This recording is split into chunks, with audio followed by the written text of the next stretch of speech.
Please get ready for a dictation of transcription number 522 and 523 from Sir Kailash Chandra magazine.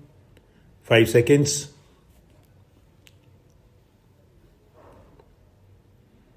Start.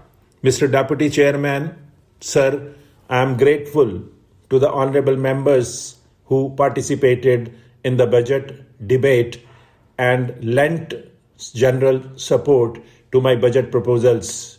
I am all the more grateful to the honorable members who took a critical attitude on the budget because I do realize we are faced with a complex and very difficult situation. There are no straight answers to many of the questions. There are no simple solutions. Therefore, I do realize that there would be alternative approaches to this situation, and therefore, when honorable members made points which were not in conformity with the budget, it is not as if they had no relevance at all or no validity at all. But I can assure the honorable members that it is not just without any discussion whatsoever or detailed study whatsoever that I have formulated the budget. I have had as much wide discussion as possible, very detailed examination of the various problems, and on that basis I have made judgment and formulated the budget. I do not claim infallibility with regard to my judgment.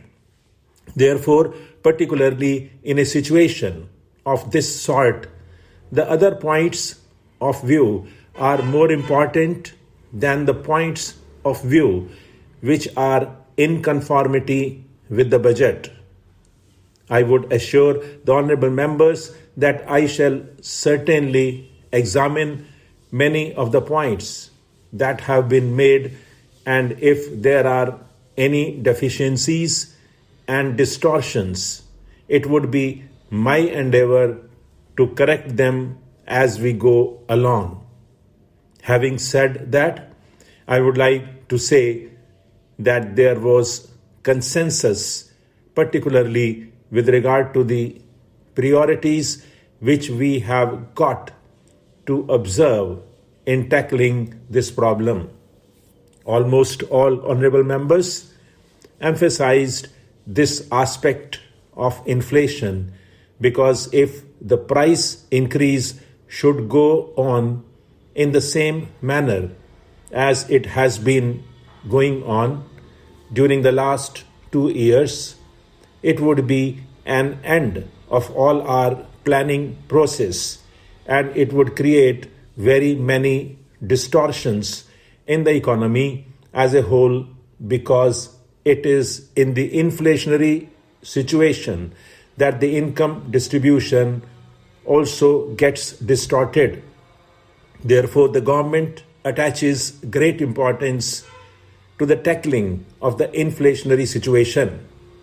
And naturally, the inflationary situation, first of all, should be tackled on the basis of a financial discipline. That financial discipline has to be observed in 3 sectors, if I may say so.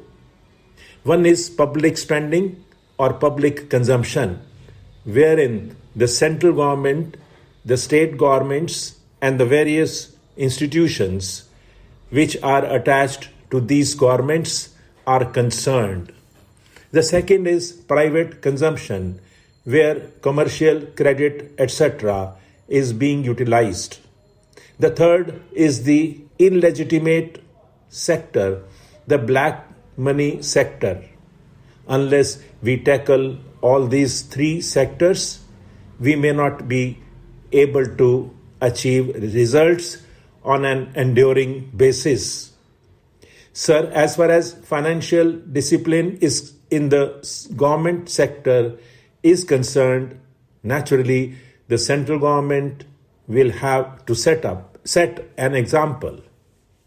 In that regard, even my distinguished predecessor has been reviewing the situation periodically and trying to find out where non-plan or non-developmental expenditure could be curtailed, and where, even when expenditures have been incurred, whether certain projects could be postponed without affecting the immediate economy, particularly projects which have a long gestation period.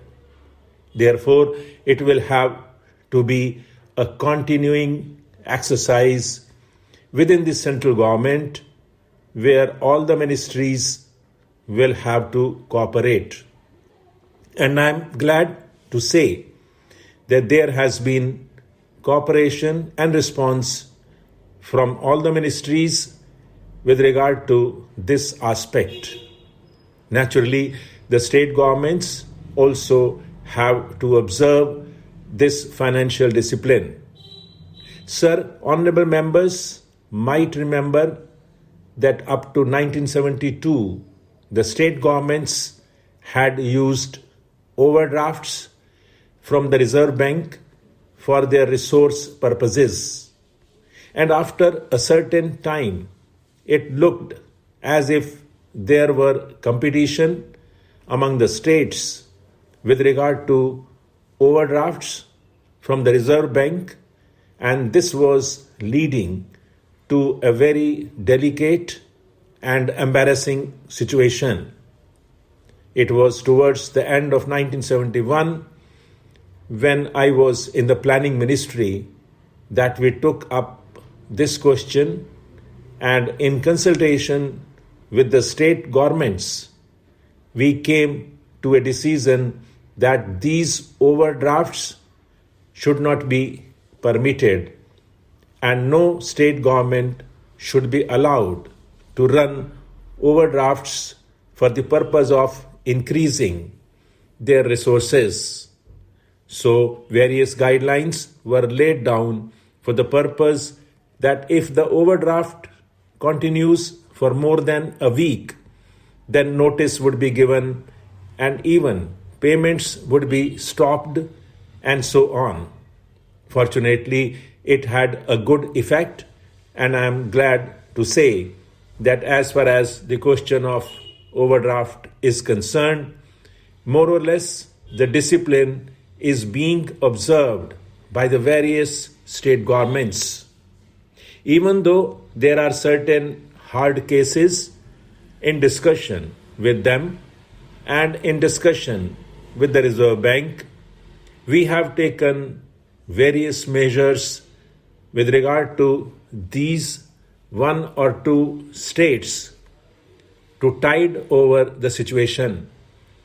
Then came from 1971-72 onwards these drought relief and flood relief works. Large sums have been spent on these drought relief and flood relief works. Sir, what I am saying is that economic policies today should be really radically changed. I was shocked, and we were shocked by the advocacy in favor of monopoly capitalism.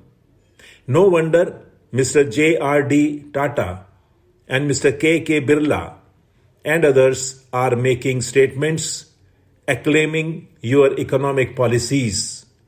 They are, on the one hand, applauding you, helping you in many ways, and on the other hand, they are also helping the counter-revolutionary forces. This is the technique of the monopoly capital prevailing today. They have two strings to their bow. They want to build forces in the opposition and build forces within the government, so that in the bargain it is they who gain and the nation suffers. That is what is happening.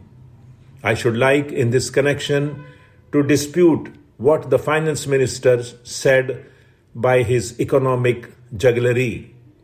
No amount of economic jugglery will hide the facts of life. Your annual report of the Reserve Bank of India shows that stagnation in agricultural economy has taken place. Stop.